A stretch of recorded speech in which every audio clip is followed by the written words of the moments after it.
Hola, ¿qué tal? Buenas tardes. Mi nombre es Roberto Ruiz. Eh, Tengo el gusto de poder dirigirme nuevamente a todos ustedes. Como ustedes bien saben, yo soy profesor de la UNAM desde hace más de 20 años. Actualmente trabajo y coordino el programa de ortodoncia del campus de la UNAM en León, Guanajuato. Y es un gusto nuevamente estar con ustedes. El tema que hoy tenemos previsto hablar es el tema de ortodoncia biológica a través del sistema ECK. Eh, ¿Qué es la ortodoncia biológica? Pues nosotros entendemos que el principio de la ortodoncia biológica es el entendimiento de que cada persona es diferente. Por tal motivo requiere un tratamiento acorde a sus necesidades individuales. Habrá que tomar en cuenta que todos los elementos del sistema masticatorio deben de formar una sola unidad, buscando una homeostasis o equilibrio entre ellos, por lo que es básico un correcto diagnóstico funcional de cada paciente, de cada caso en particular, y así poder obtener una adecuada oclusión al finalizar el mismo, estética y estabilidad de todos los tratamientos que realicemos. Se entiende por sistema masticatorio a la unidad funcional del organismo que fundamentalmente se encarga de la masticación, habla y la deglución. Sus componentes también desempeñan un papel importante en el sentido del gusto y de la respiración. En el diccionario Dorlands, eh, la oclusión se define como el acto de cierre o estado de cierre. En odontología se entiende por oclusión la relación de los dientes entre los maxilares y mandíbula cuando se encuentran en contacto funcional durante la actividad mandibular. La oclusión funcional es la relación existente entre los dientes superiores e inferiores, de tal manera que las funciones del sistema masticatorio se efectúen sin ninguna alteración o patología. Una parte importante a evaluar es la forma y la función. Los componentes del sistema masticatorio, que son los huesos, las articulaciones, los ligamentos, los dientes, los músculos y el sistema neural asociado, tienen que trabajar de manera conjunta para buscar obtener una eficiencia masticatoria, que sería un fin final que, que todos deberíamos buscar. Rehabilitadores, cualquier disciplina de la odontología, deberíamos tener como un fin la eficiencia masticatoria. Nosotros, al ser rehabilitadores de piezas naturales, pues tenemos que tomar muy en cuenta, y de aquí viene la pregunta, que es primero el huevo, la gallina, la forma o la función. Sin embargo, la función determina la forma, es lo que hoy en día, pero la forma también juega un papel importante en la función del sistema masticatorio.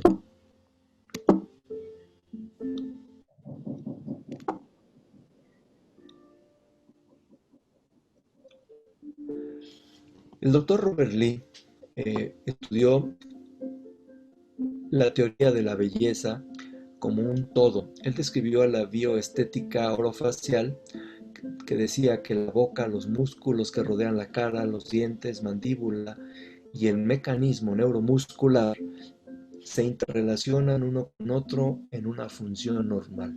Es decir, para que tengamos una bioestética, varios elementos tienen que estar en homeostasis, es decir, en un equilibrio adecuado. Y de ahí el término y la relación entre oclusión y disfunción craneomandibular.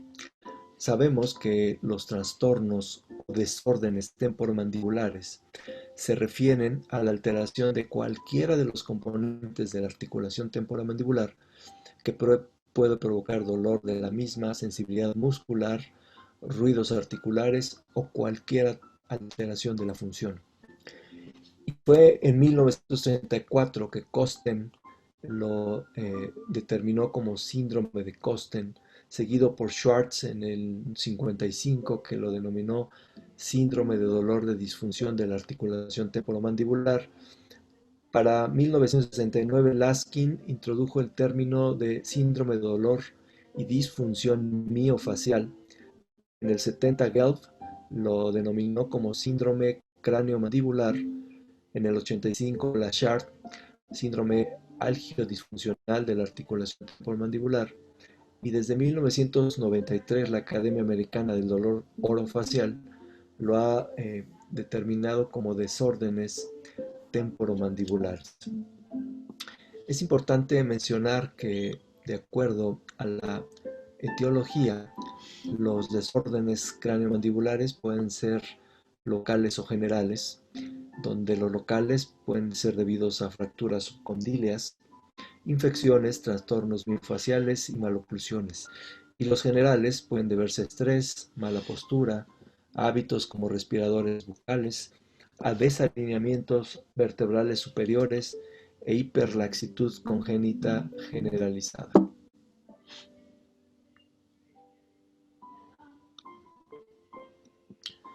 La clasificación de los desórdenes temporomandibulares, Bell en 1982 los clasifica como trastornos musculares agudos, interferencias del menisco, trastornos inflamatorios, hipomovilidad crónica y trastornos del crecimiento.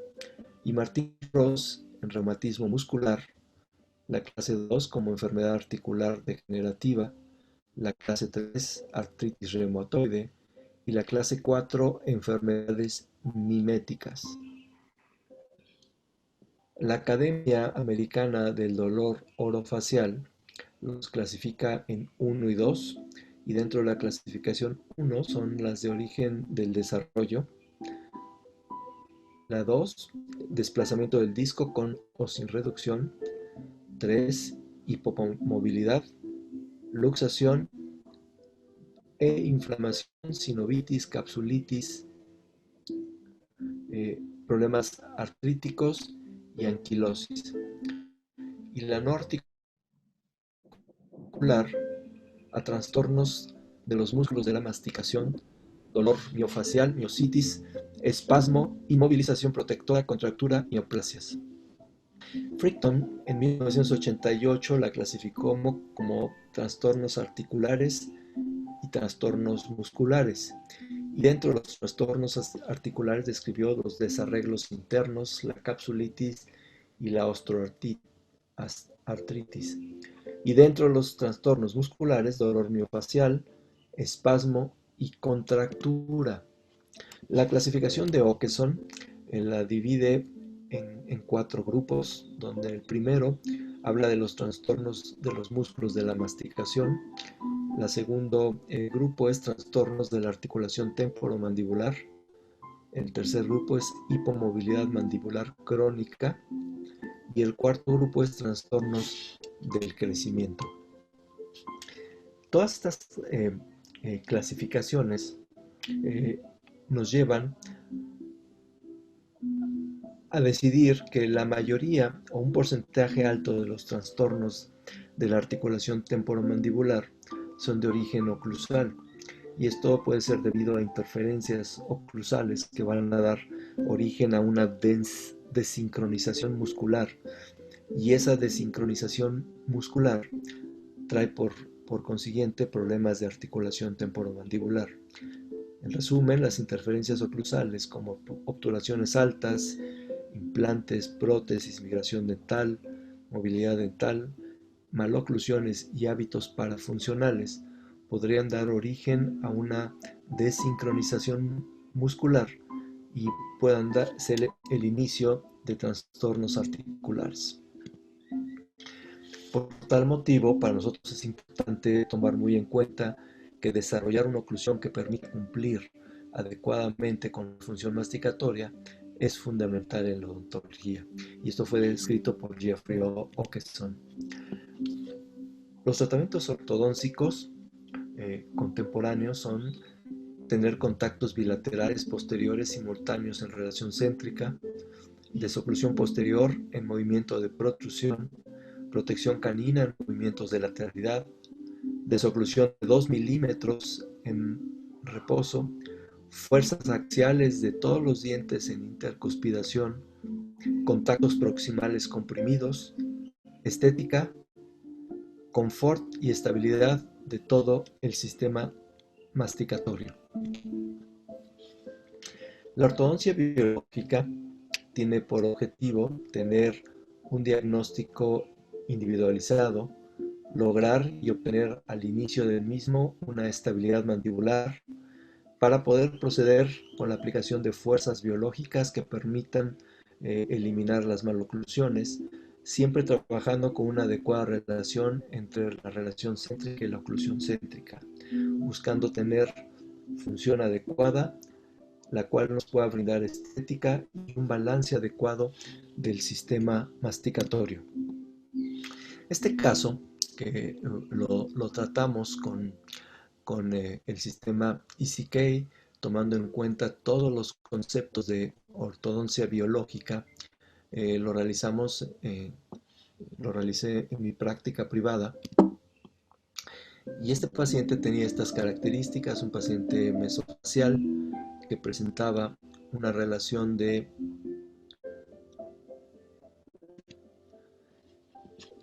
borde a borde, líneas medias desviadas, una relación de clase 3 canina y molares del lado derecho y clase 2 izquierda. Arcos simétricos con un apiñamiento mínimo, probablemente de medio o 1 milímetro de apiñamiento, un apiñamiento muy ligero. La evaluación nos permitió ver que tenía una relación de clase 3 y clase 2 con líneas medias desviadas. El plan de tratamiento en una primera fase fue la solución de los problemas articulares. Utilizamos una férula para desprogramar, seguido de obtener una corrección de la discrepancia que hubiera en la relación de relación céntrica y oclusión céntrica. Y para la segunda fase se utilizó una revaluación diagnóstica y la corrección de la maloclusión la llevamos a cabo a través del sistema de autoligado ECK, con lo cual se corrigió toda la mala relación entre las estructuras dentales superiores e inferiores para poder pasar a la etapa retención. Utilizamos en un principio una férula permisiva tipo Michigan. Sabemos que hoy en día existen diferentes férulas que nosotros podemos utilizar dependiendo del tipo de problema articular que tenga el paciente. En el caso de este paciente, empleamos férulas que fueron ajustadas cada 2 semanas. Con una buena cooperación del paciente pudimos lograr la desprogramación en un promedio de 3 meses. Lo que buscamos realizar fue que cada ajuste que se hacía cada 2 semanas, una de las formas que tenemos para poder entender en qué momento el caso está desprogramado es cuando de una cita a otra la distribución de los puntos de contacto ya no cambia. Por eso es muy importante y puede ser tomado incluso con el teléfono. Cada vez que nosotros ajustamos la férula, cuando llega el paciente y cuando se va, tendríamos que verificar que la distribución de los puntos de contacto sea la misma entre una cita y otra para pensar en que el caso ya está desprogramado. Las férulas se clasifican por su constitución física en rígidas y blandas y por su función en permisivas o directrices. Nosotros utilizamos una férula rígida, en este caso, y utilizamos una férula permisiva, la cual tenía una superficie lisa, que permitía que la mandíbula se pudiera mover libremente hacia adelante y hacia los lados, ayudada de las guías anteriores y caninas que tenía para permitir una desoclusión en la parte posterior. Entonces, el efecto de haber utilizado una férula durante 3 meses fue este. Pudimos obtener una mejora de la sintomatología, ya no tenía ninguna molestia el paciente, pudimos obtener cambios en la posición mandibular, la mandíbula se estabilizó, teníamos una corrección de líneas medias y ahora teníamos una relación de clase 3 bilateral, una mordida abierta anterior y una ligera mordida cruzada anterior. Estos fueron los cambios que ocurrieron, se centraron las líneas medias, pasamos de una relación de clase 2 y clase 3 a una relación de clase 3 bilateral con mordida abierta anterior. Y estos son los cambios que se observaban facialmente del paciente. Nuestro plan de tratamiento, tuvimos que tomar la decisión porque teníamos ya dos escenarios diferentes de ver las fotografías iniciales y ver las fotografías finales, poder saber cuáles eran el plan de tratamiento más correcto que podríamos tomar en cuenta para este caso. Entonces decidimos hacer una revaluación del mismo y tomamos la decisión de que teníamos estas tres opciones: poder plantear una cirugía mandibular al paciente, poder hacer extracciones de los primeros premolares mandibulares o realizar una distalización mandibular. Entonces tomamos la decisión de realizar una distalización del arco inferior en relación a que el paciente, por supuesto, no aceptó una cirugía mandibular porque solamente habría que mover la mandíbula 2,5 milímetros hacia atrás. Realizar extracciones, pues nos iba a sobrar mucho espacio y teníamos que cerrar todo de atrás para adelante. Y la mejor opción era realizar una distalización, con lo cual, en cierta forma, estábamos haciendo un procedimiento de compensación, pero fue la mejor opción que teníamos con respecto a la aceptación del paciente y a las características en relación a que la cara del paciente permitía hacer estos pequeños ajustes y que pudiéramos terminar en mejores relaciones.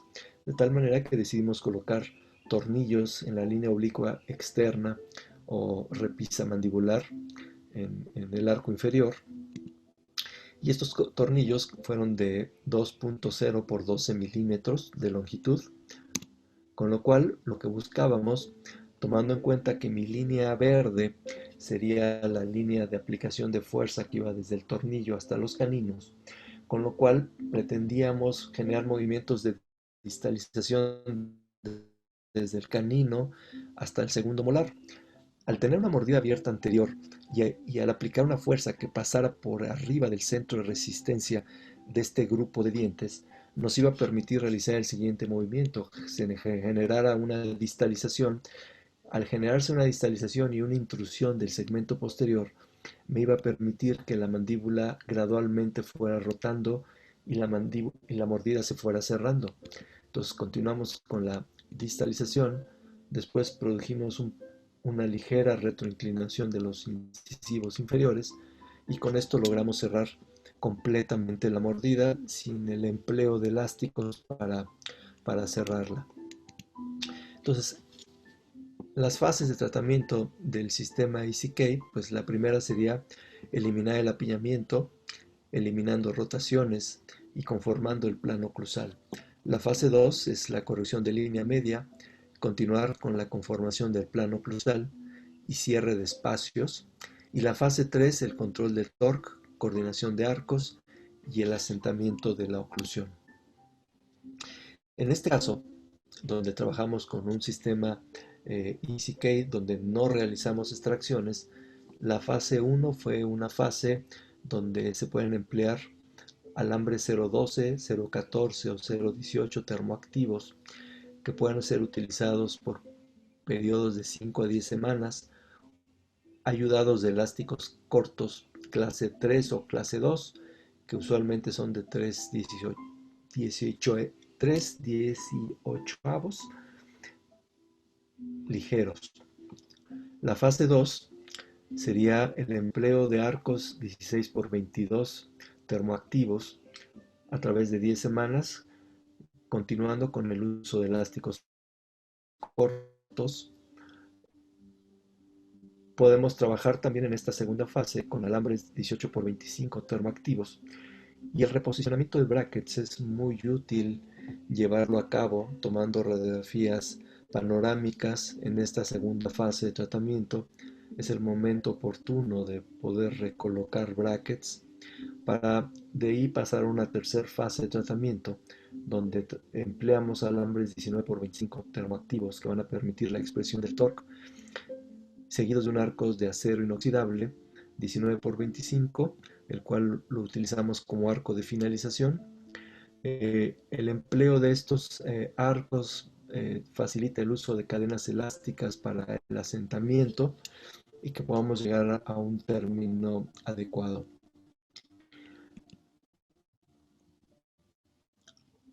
Entonces, iniciamos colocando tornillos.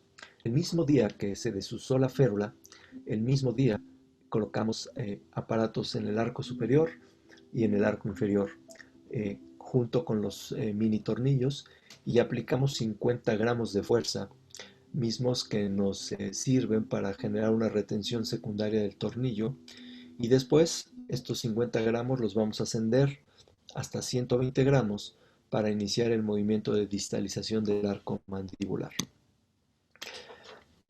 Nosotros hemos trabajado ya por algunos años con el sistema ECD, el cual es una evolución de los primeros sistemas de ECK que tenía Kimpech.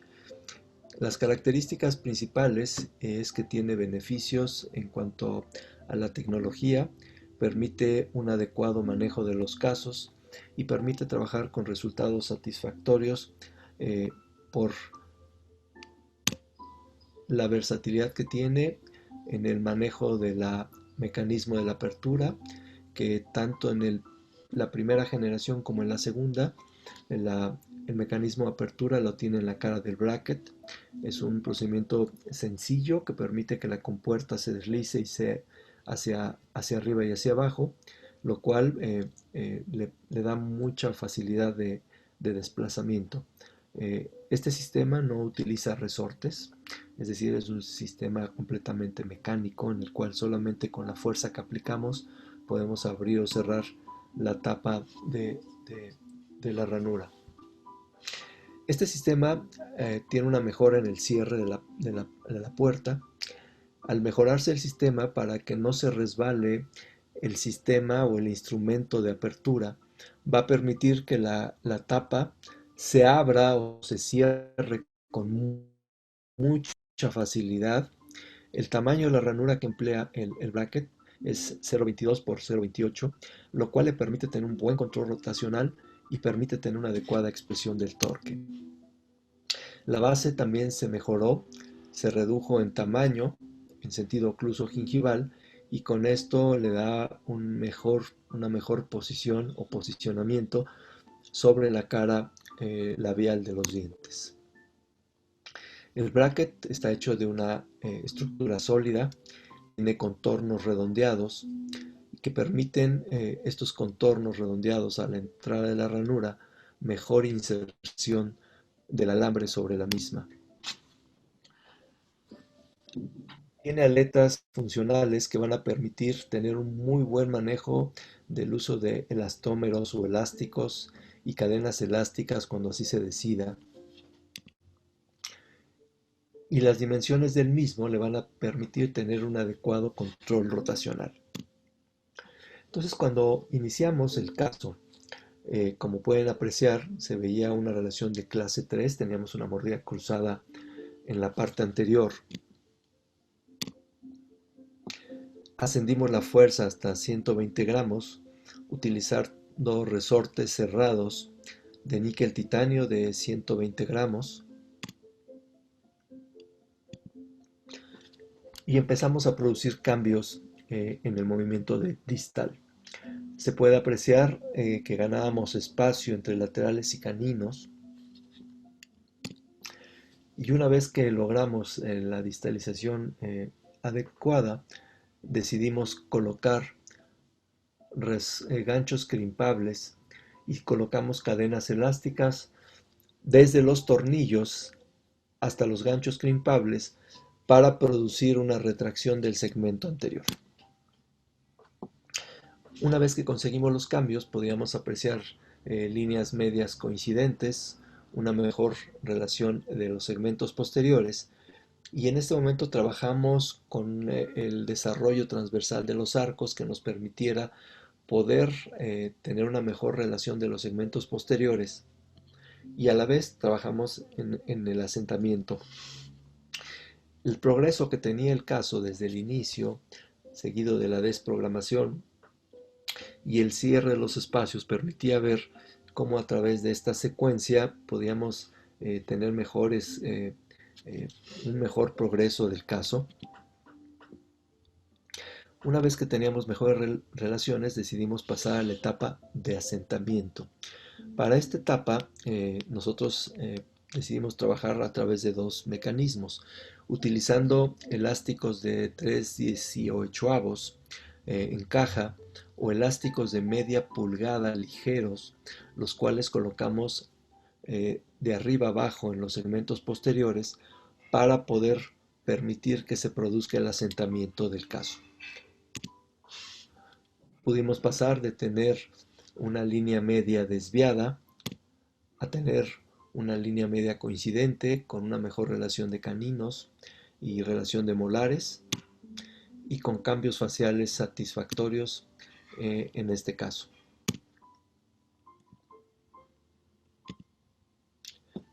Ahora, el sistema de autoligado ha tenido una evolución.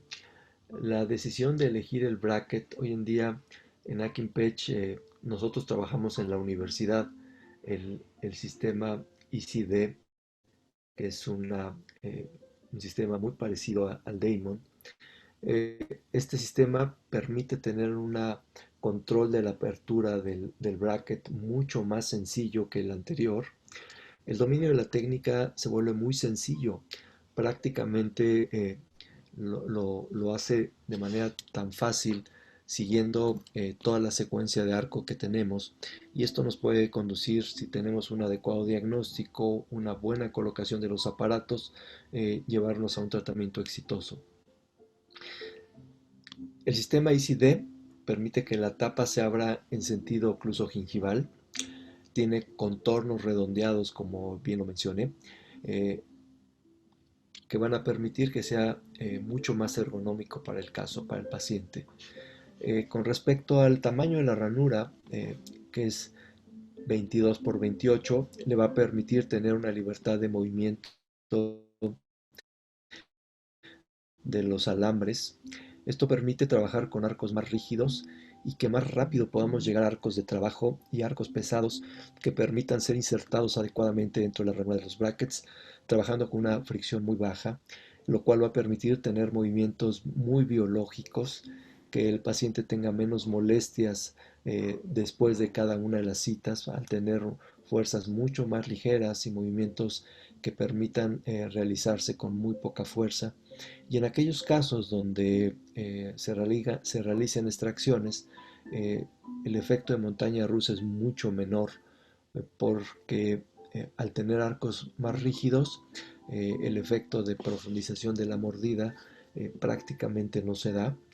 También nosotros podemos trabajar con el uso de anclaje esquelético y trabajando, aplicando las fuerzas cercanas al centro de resistencia de los dientes, con lo cual podemos producir movimientos en masa, y esto lo vuelve muy, muy versátil el sistema. ¿Qué ventajas tiene? Es un sistema seguro, resistente, rápido y fácil de usar. Permite una correcta inserción de los alambres dentro de la ranura. Nos va a permitir tener baja fricción y que el tema del anclaje sea un tema fácil de trabajar. Podemos trabajar con mecánicas de anclaje convencionales o con sistema de anclaje esquelético. Nos permite tener que el paciente tenga una buena higiene y que sea confortable para los mismos. Cuando hablamos del tema de fricción, es importante mencionar que la fricción es la fuerza tangencial que se produce entre dos cuerpos que se encuentran en contacto cuando uno de estos se resiste al movimiento. Y en ortodoncia la definimos como es la oposición al movimiento o desplazamiento encontrado por el bracket a medida que trata de deslizarse a lo largo del alambre o viceversa, de tal manera que la fricción se incrementa al aumentar el calibre del alambre. Está demostrado que los brackets de autoligado permiten el uso de alambres rectangulares trabajando con fricciones muy bajas, lo cual puede producir fuerzas muy biológicas. La fricción también se atribuye al uso de grapas de níquel titanio en los brackets de autoligado. El sistema de ECK, el ECD, trabaja con grapas que son de acero inoxidable, Las dimensiones de la ranura juegan un papel importante. Nosotros trabajamos en bracket 0.22 que le permiten tener muy buena libertad de movimiento. El mecanismo de adaptación del arco dentro de la ranura le confiere capacidad de disminuir la fricción.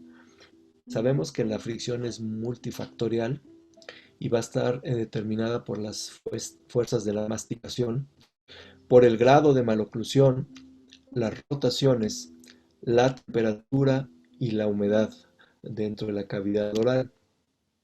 Y sabemos también que tenemos diferentes tipos de fricción, que son la cinética, la estática, la fluida y la fricción en seco, donde la fricción estática se presenta cuando el movimiento se inicia desde una posición fija y la fricción cinética es la fuerza resultante de la fricción estática y que es necesaria para mantener el objeto en movimiento rectilíneo uniforme. La fricción fluida se refiere entonces a situaciones relacionadas con cuerpos rígidos en contacto que se da entre capas de fluido que se mueven a diferente velocidad. Y por último, la fricción en seco se refiere a situaciones relacionadas con cuerpos rígidos en contacto a lo largo de superficies no lubricadas. Para tal efecto, cuando nosotros trabajamos con un sistema de baja fricción como es el sistema EasyK, nos permite realizar movimientos de varias unidades dentarias al mismo tiempo, como es este caso donde le colocamos dos tornillos en la cresta infracigomática para poder generar un espacio para una situación donde se necesitaba colocar un implante para sustituir o mejorar, en este caso para el problema de agenesia del lateral superior izquierdo, de tal manera que lo que buscamos fue generar movimientos de distalización, lo cual solamente se puede conseguir preferentemente a través de un sistema de autoligado de baja fricción, el cual nos puede permitir generar los espacios necesarios, realizar los movimientos necesarios con fuerzas muy biológicas.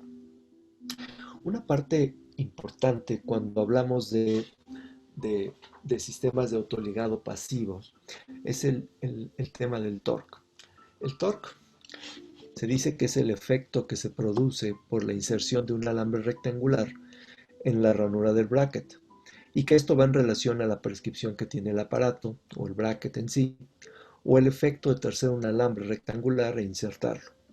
Estos aspectos de los aspectos que depende la efectividad son el material, el calibre y el método a través del cual se realice.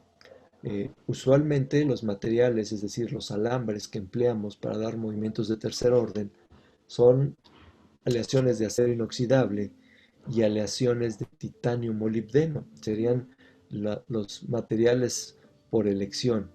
Y el calibre, a nosotros desde un punto de vista, digamos, técnico, convendría que el torque dentro de una Renault 22 se diera con un alambre 21 por 25. Sin embargo, para efectos de disminuir los ángulos de deflexión, nosotros siempre vamos a dar el movimiento de tercer orden a través de alambre 19 por 25 y que pueden ser, como dijimos, de material de acero inoxidable preferentemente o de titanio molibdeno. Y el método va a depender de las características de cada caso, si podamos utilizar la prescripción del mismo aparato, o sea, o sea bien a través de torcer los alambres, siempre y cuando no se excedan más de 10 grados de activación en cada movimiento que se dé. Una parte esencial cuando nosotros trabajamos con movimientos de tercer orden, es decir, cómo es que ayuda que estos sistemas de autoligado permitan posicionar los dientes de manera adecuada en relación a la base apical de los mismos, tomando en cuenta que para cada milésima de pulgada tenemos aproximadamente 7 grados de libertad de movimiento. Tomando en cuenta que un alambre 19 por 25 podría rotar alrededor de 20 grados dentro de una ranura 22, eh, hace poco predecible la cantidad de movimiento o expresión que puedan tener los alambres. Sin embargo, el balance que tenemos entre los músculos y la lengua, los músculos periorales, con frecuencia ayuda a que los dientes adopten posiciones muy adecuadas. Esto lo vuelve mucho más biológico. Sin embargo, si nosotros queremos tener un mejor control, se puede torcer los alambres, se pueden tomando en cuenta la cantidad de grados de rotación que tenga.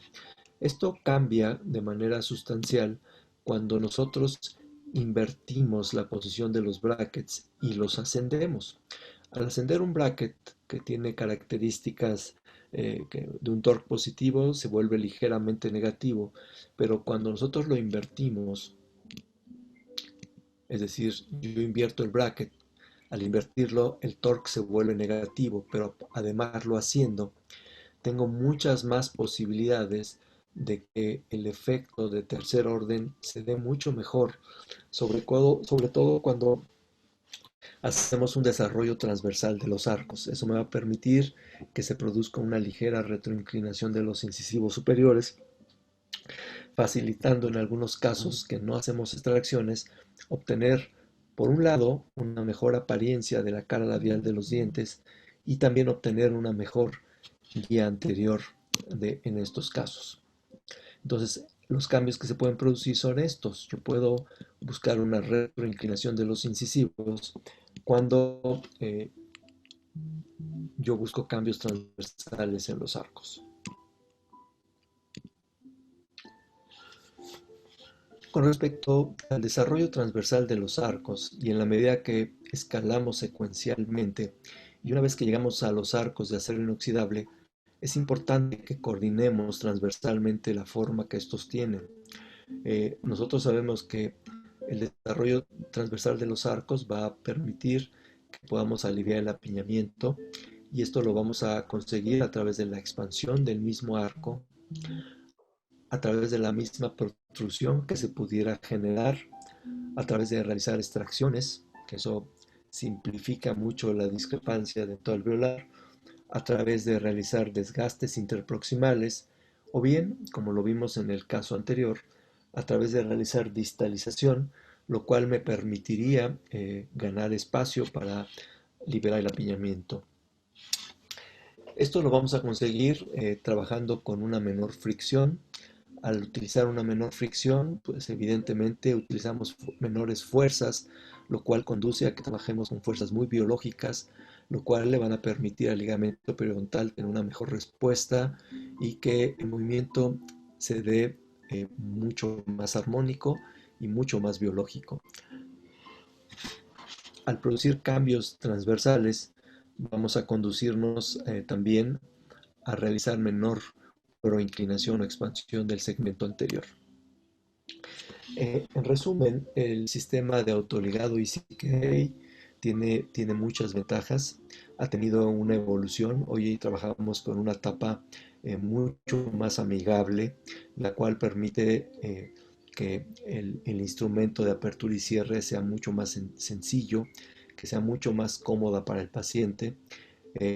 Creemos que este sistema que hemos trabajado desde ya hace algunos años en la universidad es una muestra de que se puede trabajar con algo que ayude a realizar tratamientos que sean mucho más sencillos desde el punto de vista de aplicación de fuerza, de acortar distancias en el tratamiento. Sin embargo, aquí entra una controversia muy importante. Cuando nosotros hacemos que un tratamiento se vuelva más corto, ¿qué debemos de hacer? Pues creo que tenemos que explicárselo a los pacientes muy claramente, porque evidentemente si el costo de un tratamiento cuesta X, si ese paciente lo tiene que pagar en un menor tiempo, pues el tratamiento sigue valiendo X. Y habrá que ver qué pacientes, generalmente los pacientes ya adultos que necesitan menor tiempo de tratamiento, son los que se van a ajustar mejor a, a realizar tratamientos más cortos. Conductas con respecto a cómo va a cambiar la forma en el que el ortodoncista pueda participar en esa reingeniería del hueso alveolar. Esos son los nuevos retos que se tienen dentro de la ortodoncia, porque Lo que se busca hoy en día es cómo buscar que se forme hueso durante el movimiento de ortodoncia, es decir, todos los cambios que usualmente se pensaban transversales, que eran muy riesgosos, hoy a través del uso de microperforaciones y el uso de eh, eh, vibraciones se pueden conseguir cambios en la reingeniería de ese hueso alveolar. Entonces hoy mucho del término de ortodoncia biológica no solamente va a que los tratamientos se hagan más largos, perdón, más cortos o más rápidos, sino a que cómo se pueden buscar cambios en esa ingeniería del hueso alveolar, que es el futuro que se tiene hoy, los retos dentro de la ortodoncia y que ya son una realidad. Bueno, pues no me resta más que agradecer la atención que han tenido a esta sesión. Agradecemos mucho que se hayan conectado al canal de YouTube. Esperamos que en futuras ocasiones lo sigan haciendo. Agradecemos la comprensión de que no haya podido ser en streaming. Hoy toda la participación que tenemos con la Kimpech se está volviendo a distancia por la contingencia sanitaria que tenemos en nuestro país y siguiendo las indicaciones de nuestras autoridades de nuestro gobierno de mantenernos aislados, de mantenernos socialmente aislados. Esa es la razón por la que hoy estamos adoptando nuevos métodos de mantenernos en cercanos a ustedes. Cualquier comentario, cualquier duda, pueden hacerlo a través de mi correo electrónico, es ruizfacemask@gmail.com. Repito, ruizfacemask@gmail.com. Que tengan una buena tarde y espero que nos permitan estar con ustedes pronto. Hasta pronto.